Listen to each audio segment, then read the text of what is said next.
ஏய் பொறுமைச்சாமி, பொறுமை பொறுமை. என்ன நீ 3x ஸ்பீட்ல வச்சு இந்த ஓட்டம் ஓடுற? போன வருஷம் பூரா தின்ன பிரியாணி எல்லாம் 1 ஹவர்ல குறைக்க முடியாது.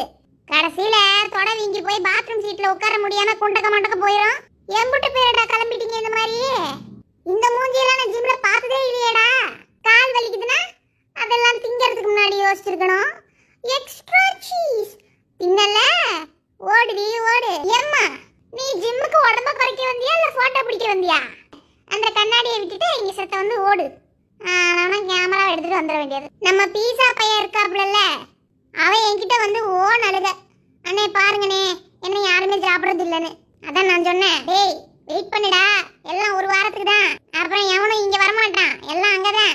இது வெறும் ஆக்ஷன் தான் மேடம்னு சொன்னேன். எம்மா செல்பி புள்ள, போர்வு மணி எடுத்து செல்பி, பின்னாடி எல்லாம் வெயிட்டிங்ல கிடக்கான்.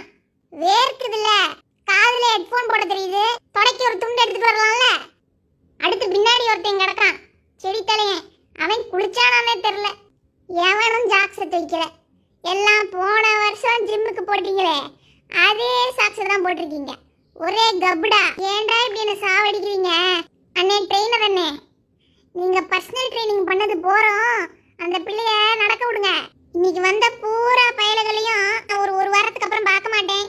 எல்லாரும் நல்லா இருங்க, திரும்ப வந்துடாதீங்களே.